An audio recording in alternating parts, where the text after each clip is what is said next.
जय हिंद दोस्तों, स्वागत है आपका एक बार फिर आपके एग्रीरियन क्लासेज और YouTube channel Suresh SDM Suresh के में। तो आपने देखा होगा कि नागरिकता एक प्रकार का केंद्र सूची का विषय है और उसमें कानून बनाने की शक्ति केवल संसद को, उसी शक्ति का प्रयोग करते हुए अनुच्छेद 11 की जो शक्ति है, अनुच्छेद 11 की शक्ति का प्रयोग करते हुए सर्वप्रथम केंद्र सरकार ने उन नागरिकता अधिनियम 1955 को लागू किया। भारतीय संसद ने 1955 में नागरिकता अधिनियम लागू किया था। उसके पश्चात धीरे धीरे उन्होंने कुछ परिवर्तन किए थे और परिवर्तन 1986 में, 1992 में, 2003, 2005, 2015, 2019 में किए थे।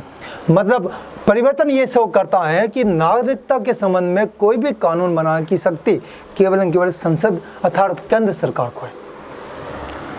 अब आते हैं जो 1955 का नागरिक अधिनियम है, जो ये कहता है कि किसी व्यक्ति को नागरिकता प्राप्त होने के लिए 5 आधार दिए। कितने आधार दिए? 5। पहला आधार क्या है कि जन्म से, दूसरा आधार वंश परंपरा से, तीसरा आधार पंजीकरण या रजिस्ट्रेशन से, चौथा आधार देशीकरण या प्राकृतिकरण से, और 5वां है यदि भारत ने कोई क्षेत्र सम्मिलित कर दिया है, भारत ने किसी क्षेत्र को विजय कर लिया है, तब वहाँ के रहने वाले व्यक्तियों को भारत की नागरिकता मिल जाएगी।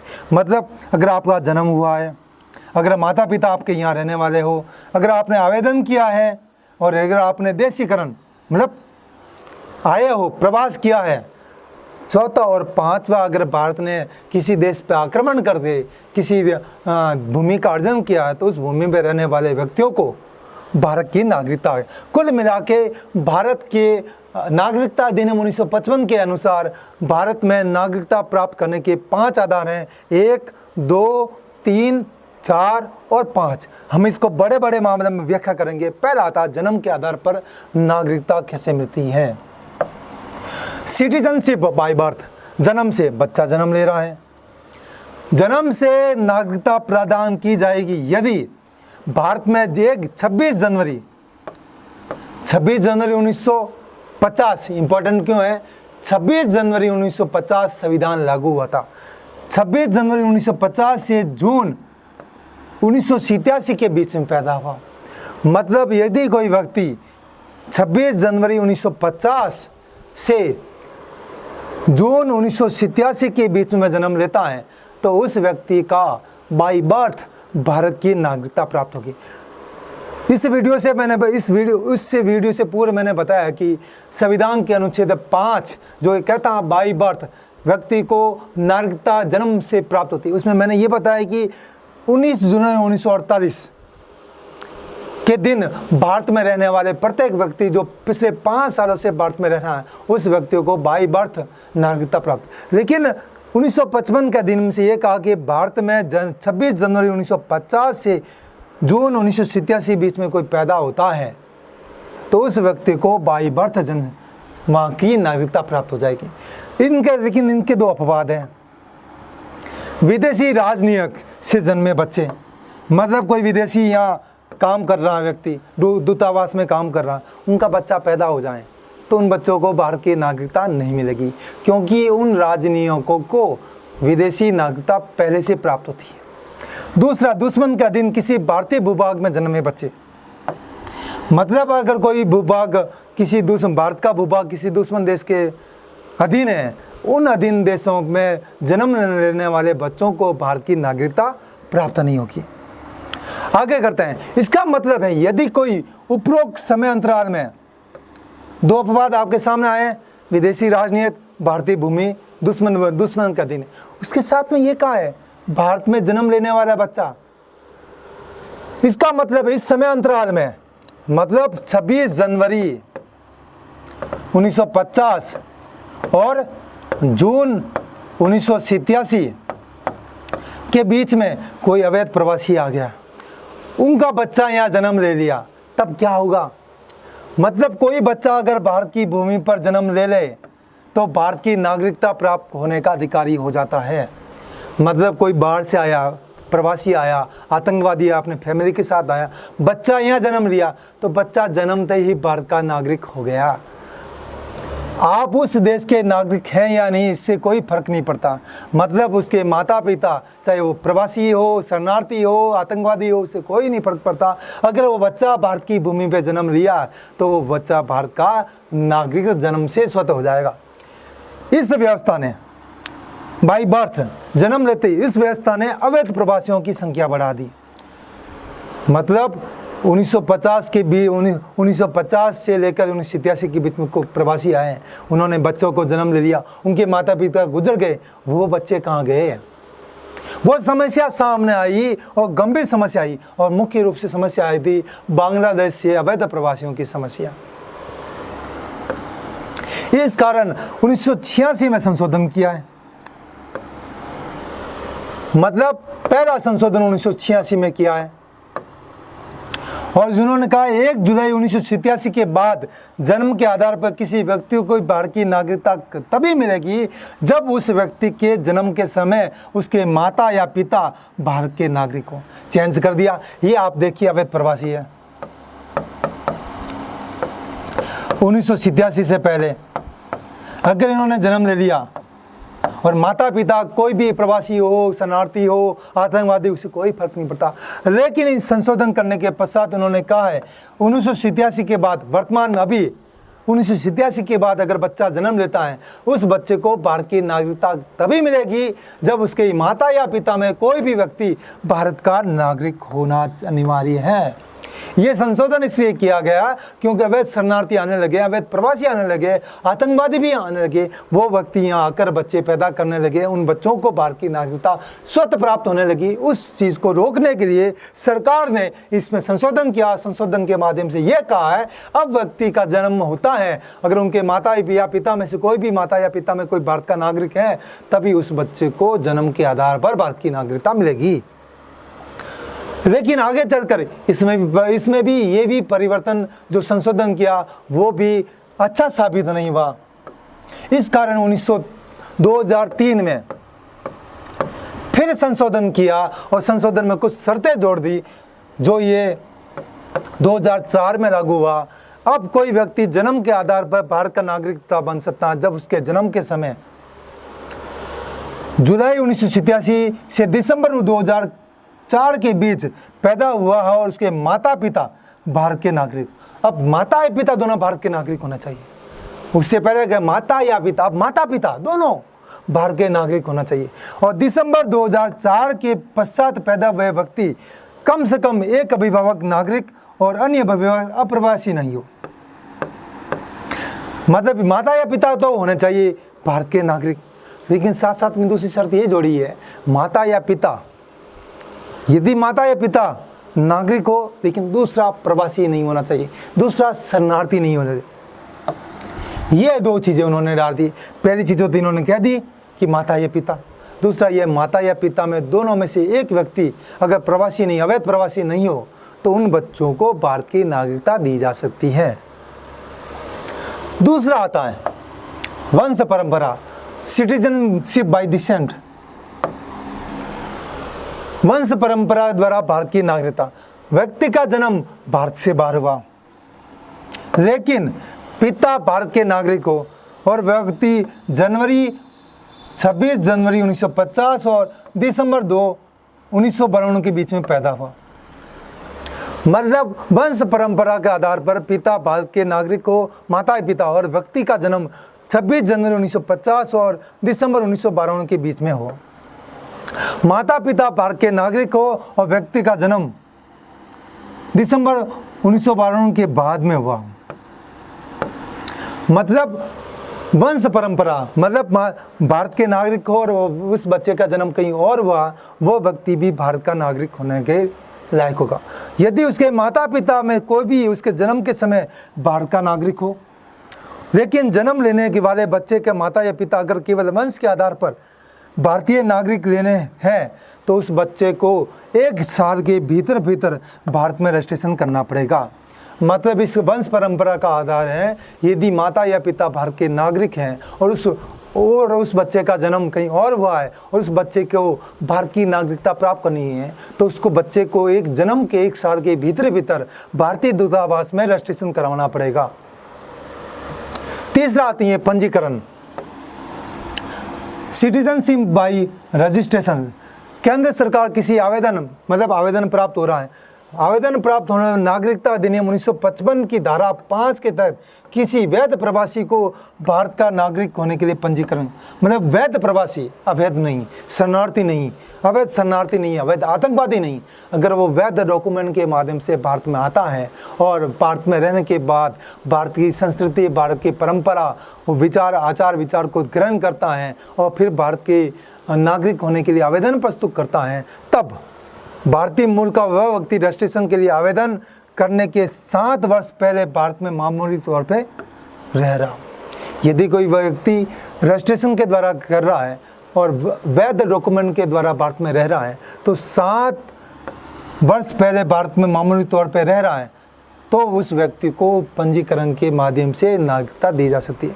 मतलब कोई भी व्यक्ति जो भारतीय मूल का व्यक्ति है और 7 साल से यहाँ रह रहा है, चाहे वो नौकरी कर रहा है, मैनेजर कर रहा है, दूतावास में रह रहा है, दूतावास में कोई अलग से नौकरी कर रहा है, बाहर की ज़मीन पर कोई खेती करने का प्रयास कर रहा है, कोई कंपनी आकर यहाँ रह रही है, अपना आचार व्यक्ति अच्छा कर रहा है, उस व्यक्ति को भारत का नागरिक होने के लिए आवेदन किया जा सकता है।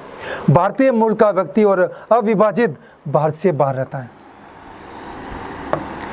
भारतीय मूल मतलब जो व्यक्ति जिसके माता पिता, दादा या दादी, नाना या नानी भारतीय मूल के लोग हैं और वो व्यक्ति विदेश में रह रहा है, वो विदेश भी रजिस्ट्रेशन के माध्यम से भारत का नागरिक बन सकता है।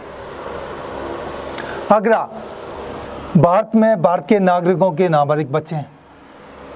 रजिस्ट्रेशन मतलब जो विदेशी मूल के लोग हैं, भारतीय मूल के लोग हैं जो विदेश में रहते हैं, उनके बच्चों को रजिस्ट्रेशन के माध्यम से मिल सकता है। कोई व्यक्ति जो पूरी आय और क्षमता का हो और उसके माता पिता भारत के नागरिक के रूप में पंजीकृत, मतलब माता पिता यहाँ रह रहे हैं और वह व्यक्ति विदेश में रहता है। आपने मूवी देखी होगी शिवाजी द बॉस, उसमें जब शिवाजी है, रजनीकांत है, विदेश में अमेरिका में रहता है और भारत में अपना पासपोर्ट लेकर आता है, भारत में नागरिक बनता है और भारत में हॉस्पिटल बनाने की बात करता है। मतलब कोई व्यक्ति, क्योंकि उसके माता या पिता में दोनों में से कोई भी एक व्यक्ति भारत का नागरिक था, कोई भी व्यक्ति जो पूरी आय होनी चाहिए, क्षमता होनी चाहिए। ऐसा नहीं कि आपके पास भिखारी के रूप में आ रहे हो या आतंकवादी के रूप में, आपके पास क्षमता होनी चाहिए, आपके पास आय अर्जन करने की क्षमता होनी चाहिए, तथा उसके माता पिता में कोई भी पहले स्वतंत्र भारत का नागरिक हो और तब वो रजिस्ट्रेशन के लिए आवेदन करता है, तब उस व्यक्ति को भारत का नागरिक होने के लिए किया जा सकता। अगली बात, कोई व्यक्ति जो पूरी आय और क्षमता से हो और भारत सरकार द्वारा जारी किए गए OCI overseas citizen of India को पिछले 5 वर्ष से धारण कर रहा है और रजिस्ट्रेशन के लिए आवेदन करता है, तो उस व्यक्ति को भारत का नागरिकता प्रदान की जा सकती है। और सबसे बड़ी बात है, जो व्यक्ति भारत का नागरिक होने के लिए आवेदन करता है तो उसको भारत के संविधान के प्रति, भारत की जनता के प्रति, भारत के कानून के प्रति पूर्ण निष्ठा और श्रद्धा की शपथ लेनी पड़ती है। अगली बात करते हैं प्राकृतिकरण, सिटीजनशिप बाय नेचुरलाइजेशन। भारत सरकार आवेदन प्राप्त होने पर किसी व्यक्ति को प्राकृतिक तौर पर नागरिकता प्रदान की जा सकती है, बशर्ते वह अवैध प्रवासी ना हो, वह वैध डॉक्यूमेंट के रूप में प्रवासी हो, वैध दस्तावेज हो उसके पास। मैं एग्जाम्पल दूं आपको, सिलिकॉन वैली,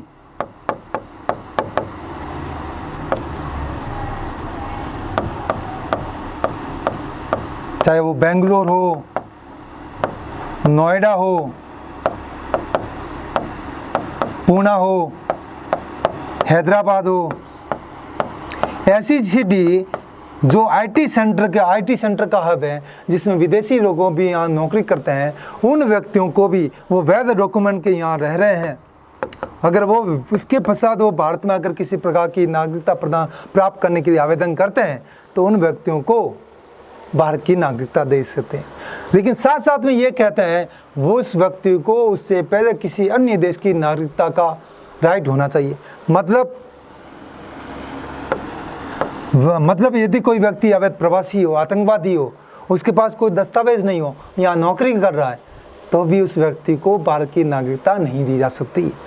यदि वह अन्य देश का नागरिक हो तो भारतीय नागरिकता प्राप्त होने पर उस देश की नागरिकता का त्याग करना पड़ेगा, क्योंकि भारत में एकल नागरिकता का प्रावधान है। अगर भारत का नागरिक होता है तो उसे किसी अन्य देश का नागरिक होने का राइट नहीं है। तीसरी बात, यदि कोई व्यक्ति भारत में रह रहा है और नागरिकता संबंधी आवेदन देने से कम 1 वर्ष पूर्व में भारत में लगातार निवास कर रहा है, तो 1 वर्ष से पहले 14 वर्ष में से कम 11 वर्ष, ये मेन प्रावधान है। हम आगे चल के देखें, मतलब वो व्यक्ति जो कम से कम 11 साल से यहाँ रह रहा है, उस व्यक्ति को भारत में प्राकृतिकरण तौर पे वैध प्रवासी मानते हुए उसको रजिस्ट्रेशन या उसको भारत का नागरिक होने के अधिकार प्रदान किए जा सकते हैं। उसका चरित्र होना चाहिए, और सबसे बड़ी बात में 8वीं अनुसूची में जो भाषाएं दे रखी है उन भाषा में किसी एक भाषा का जानकार होना चाहिए, तभी उसको भारत का नागरिकता प्रदान किए। हालांकि भारत सरकार चाहे तो उपरोक्त शर्तों में ढील दे सकती है। क्यों? क्योंकि भारतीय संसद को नागरिकता के सभी प्रकार के कानूनों में ढील देने का अधिकार है, या फिर सभी शर्तों को नज़रअंदाज कर सकती हैं।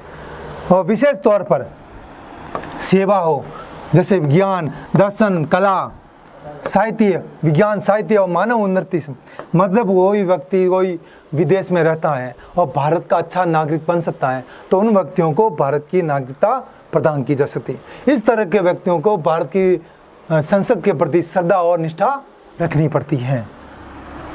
अगली बात करें क्षेत्र समाविष्ट 5वां आधार।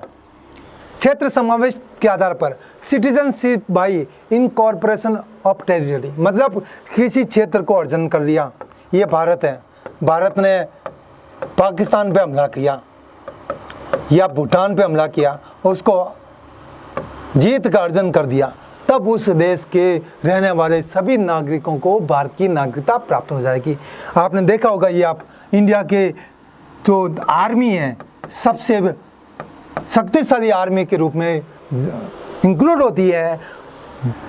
किसी भी विदेशी क्षेत्र का जब भारत के द्वारा अधिग्रहण कर लिया जाता है तो उस क्षेत्र विशेष में रहने वाले लोगों को भारत की नागरिकता प्राप्त होगी। आपने देखा होगा ऑपरेशन पोलो, ऑपरेशन विजय, जैसे आपने देखा होगा पांडिचेरी का अधिग्रहण किया, गोवा का अधिग्रहण किया। जो पांडिचेरी जो फ्रांसीसी कंपनी का अधीन थे, ये गोवा जो पुर्तगाली कंपनी का अधीन के, उनका अधिग्रहण करने के पश्चात वहाँ रहने वाले सभी नागरिकों को भारत की नागरिकता प्राप्त हो गई थी। अब नागरिकता की समाप्ति, ये तो 5 आधार जो मैंने आपको बताए हैं कि नागरिकता कैसे मिलती है। अब आपकी बात आती है नागरिकता समाप्त कैसे होती है। तो नागरिकता अधिनियम 1955 के अनुसार नागरिकता वंचित करने के 3 स्थितियाँ होती है। पहली, किसी अन्य राज्य की नागरिकता प्रदान कर ले, मतलब यदि कोई व्यक्ति जो भारत का नागरिक है किसी अन्य देश की नागरिकता प्राप्त कर लेता है तो उस व्यक्ति की भारतीय नागरिकता समाप्त हो जाती है। दूसरा, नागरिकता का परित्याग, बोले मैं आज से भारत की नागरिकता का परित्याग करता हूँ, तो दूसरा। और तीसरा, भारत सरकार के द्वारा नागरिकता वंचित करने पर। और भारत सरकार कैसे वंचित करेगी आप देखिए। पहले, भारत सरकार निम्न आधारों पर भारत की किसी भी व्यक्ति की नागरिकता से वंचित कर सकती है। पहला, संविधान के प्रति अनिष्ठा, मतलब निष्ठा समाप्त हो गई, भारत की संविधान के प्रति निष्ठा, मतलब वो व्यक्ति जो देशद्रोही हो जाता है तो उन व्यक्तियों की भारत की नागरिकता समाप्त की जा सकती है, क्योंकि संविधान सर्वोच्च है। संविधान भारत का सर्वोच्च ग्रंथ है, जिसके जो ये कहता है कि सर्वोच्च सत्ता भारतीय जनता है। सर्वोच्च सत्ता जब संविधान है और संविधान के प्रति कोई व्यक्ति अनिष्ठा रखता है, निष्ठा नहीं रखता है, उसमें विश्वास नहीं रखता है, तब उस व्यक्ति की नागरिकता समाप्त की सकती है। दूसरा, युद्ध काल के समय यदि भारत का किसी अन्य देश के साथ युद्ध हो रहा है और यदि कोई व्यक्ति युद्ध काल में किसी दुश्मन देश के साथ सहायता करता है, दुश्मन देश की सहायता करता है, चाहे वो डॉक्यूमेंट के रूप में देता है, कोई सूचना लीक करता है, तो ऐसे व्यक्तियों को भी भारत की नागरिकता समाप्त की जा सकती है। तीसरा, गलत तरीके से, मतलब जो अवैध प्रवासी के रूप में आए हैं, अवैध शरणार्थी के रूप में आए हैं, आतंकवादी के रूप में आए हैं और भारत में गलत तरीके से दस्तावेज बनाकर भारत की नागरिकता प्राप्त कर ली है, ऐसे व्यक्तियों की नागरिकता समाप्त की जा सकती है। चौथा, पंजीकरण या देशीकरण, मतलब रजिस्ट्रेशन करवा लिया, देशीकरण कर लिया और 5 साल के भीतर, मतलब पंजीकरण के माध्यम से भारत का नागरिक बन गया और नागरिक बनने के पश्चात अगर 5 साल के भीतर ऐसा कोई कांड कर लिया, क्राइम कर लिया, अपराध कर लिया जिसमें मिनिमम से मिनिमम सजा 2 साल की सजा है, तो उन व्यक्तियों को भारत की नागरिकता समाप्त की जा सकती है। लास्ट में अगली बात, भारतीय महिला के द्वारा विदेशी पुरुष के साथ विवाह करने पर, अगर भारतीय महिला है और विदेशी पुरुष के साथ शादी कर लेती है और वहाँ चली जाती हैं, तो उस व्यक्ति की भारत की नागरिकता समाप्त हो जाती है। अंतिम बात, लगातार 7 सालों से भारत से बाहर रहने पर उस व्यक्ति की नागरिकता समाप्त हो जाती है। तभी तो आपने 1955 का अधिनियम में संशोधन देखा होगा। अब अगला संशोधन किया है नागरिकता संशोधन कानून 2019 को, जिसको बोलते हैं CAA, मतलब नागरिकता अधिनियम 1955 जो कानून बना था, उसमें धीरे धीरे संशोधन करने के पश्चात 2019 में फिर संशोधन किया, जिसका नाम है नागरिकता संशोधन कानून 2019। आप पूरे इंडिया की आप नक्शा देख लीजिए, हम आप पढ़ेंगे नागरिकता संशोधन कानून, जिसमें वर्तमान समय में मुख्य बहुत बड़ा बवाल, बहुत बड़ा विरोध, पक्ष विपक्ष आदि का विरोध चल रहा है, उसके बारे में हम जानकारी प्राप्त करेंगे। हिंदी में CAA को बोलते हैं नागरिकता संशोधन कानून, जिसका फुल फॉर्म है सिटीजनशिप अमेंडमेंट एक्ट, और दूसरा था CAB का मतलब सिटीजन अमेंडमेंट बिल। एक होता है विधेयक या बिल, एक होता है अधिनियम।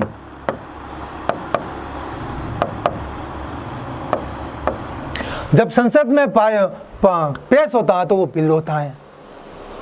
तो नागरिकता संशोधन बिल जब संसद में पेश किया तब वो था कैब, और संसद में जब ये पारित हो गया तो बिल जब एक्ट में बन जाता है, बिल जब अधिनियम बन जाता है, तब वो अधिनियम हो जाता है। विधेयक अधिनियम में पेश हो जाता है। ये संसद में पास होने से पहले कैब था, और राष्ट्रपति की मोहर कब लगती है? जब लोकसभा राज्यसभा के पारित होने के पश्चात राष्ट्रपति के पास जाता है। तो राष्ट्रपति, राज्यसभा और लोकसभा तीनों मिलकर भारत की संसद बनती है। मतलब संसद द्वारा जब कानून पारित हो जाता है तब वो विधेयक अधिनियम बन जाता है। इसी प्रकार राष्ट्रपति की मोहर लगने के बाद पश्चात ये bill CAA citizenship amendment act 2019 बन गया है। CAA मूल रूप से कौन सा है? मैंने आपको बताया है 1955 का अधिनियम। ये CAA मूल रूप से भारतीय नागरिकता अधिनियम 1955 का संशोधन है। यह संशोधन 2019 से पहले 5 बार भी हुआ है। 1986, 1992, 2003, 2005 और 2015 में भी हो चुका है। इस सभी संशोधनों में धर्म शब्द का प्रयोग कहीं भी नहीं हुआ है। लेकिन भारतीय संविधान के अनुच्छेद 14 में समानता को परिभाषित किया है। अनुच्छेद 15 धर्म, मूल, वंश, जाति, लिंग, जन्म स्थान के आधार पर भेदभाव की बात नहीं करता। संविधान का अनुच्छेद 11, ये मैं आपको धर्म इसलिए बता रहा हूँ, आप अभी तक जितने भी परिवर्तन हुए हैं, नागरिकता संशोधन अधिनियम में जितने भी परिवर्तन हुए हैं, उसमें धर्म शब्द का कहीं प्रयोग नहीं हुआ।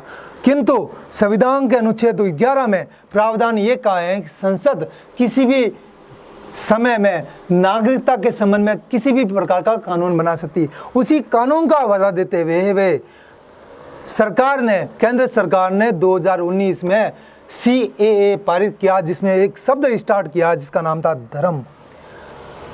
CAA नागरिकता संशोधन कानून 2019। इस कानून के प्रावधानों के तहत 3 पड़ोसी देश, मैं 3 पड़ोसी देश की बात करूं,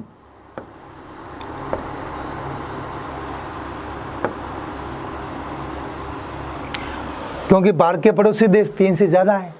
फिर भी 3 ऐसे पड़ोसी देश को कौन से डिफाइन किया है? 3 पड़ोसी देश, एक अपना बांग्लादेश, दूसरा पाकिस्तान, तीसरा अफगानिस्तान। इन तीनों देशों के बीच में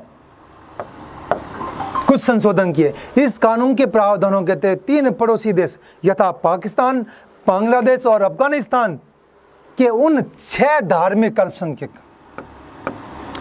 अब आप आती है धार्मिक अल्पसंख्यक, कितने देश? 3 देश। कितने धर्म? 6 धर्म। और वो 6 धर्म कौन कौन से हैं मैं आपको बताऊंगा। इन 6 अल्पसंख्यक समुदाय के लोगों को भारतीय नागरिकता देने की प्रक्रिया में ढील दे दी है, जिन्होंने भारत में शरण ले रखी है। वो व्यक्ति जो प्रवासी के रूप में आया है, शरणार्थी के रूप में आया है और इन 3 देशों से आया है और 6 धर्मों से बिलोंग करता है, उन व्यक्तियों को भारत की नागरिकता देने के संबंध में केंद्र सरकार के द्वारा नागरिकता के कानूनों में कुछ ढील दी गई है। नागरिकता संशोधन कानून 2019 में अफगानिस्तान, बांग्लादेश और पाकिस्तान से आए हुए हिंदू, सिख, बौद्ध, जैन, पारसी और क्रिश्चियन धर्मों के लोगों को या प्रवासियों को या शरणार्थियों को भारत की नागरिकता देने के नियमों में कुछ संशोधन किया है, कुछ आसानी दी है, कुछ ढील दी गई है। तो मतलब नागरिकता संशोधन अधिनियम 2019 में 3 देश, पाकिस्तान, अफगानिस्तान, बांग्लादेश, 6 धर्म, हिंदू, सिख, बौद्ध, जैन, पारसी और क्रिश्चियन, उन 6 धर्मों से आने वाले शरणार्थियों के लिए भारत की नागरिकता के संबंध में कुछ परिवर्तन किए गए हैं। उससे पहले मैंने आपको बताया है 11 साल रहना अनिवार्य था। अब उस 1955 के जो 11 साल के जो प्रावधान थे, उस प्रावधानों में ढील देने के पश्चात अब कह दिया है, यदि कोई व्यक्ति पिछले 6 सालों में भारत में रह रहा है और वो व्यक्ति इन 6 धर्मों से बिलोंग करता है और वो व्यक्ति इन 3 देशों से आया है, तो उस व्यक्तियों को भारत की नागरिकता दी जा सकती। यानी इन तीनों देशों से ऊपर उल्लेखित 6 धर्मों से बीतते हुए 6 सालों में भारत में आकर बसे हुए व्यक्तियों को भारत की नागरिकता मिल सकती है। CAA में हिंदू, सिख, ईसाई, जैन, बौद्ध और पारसी धर्म, और साथ में उन्होंने ये कहा है, एक डेट दी है 31 दिसंबर 2014 को या उससे पहले भारत में आना चाहिए। मतलब कोई भी शरणार्थी, चाहे वो हिंदू, सिख, बौद्ध, जैन, पारसी, क्रिश्चियन से बिलोंग करता है, इन तीनों देशों से आया है और 31 दिसंबर 2014 से पहले आ चुका है और 6 वर्षों से रह रहा है, तो उस व्यक्ति को भारत की नागरिकता देने के लिए CAA नागरिकता संशोधन कानून 2019 में प्रावधान किए गए। इस प्रकार यदि कोई व्यक्ति अफगानिस्तान, बांग्लादेश और पाकिस्तान में रहता है, हिंदू, जैन, सिख, बौद्ध, पारसी, ईसाई और दिसंबर 2014 से पहले मतलब पिछले 6 सालों से रहता है, तो उस व्यक्ति को भारत की नागरिकता देने के लिए केंद्र सरकार के द्वारा नागरिकता कानूनों में कुछ संशोधन किए गए हैं। NRC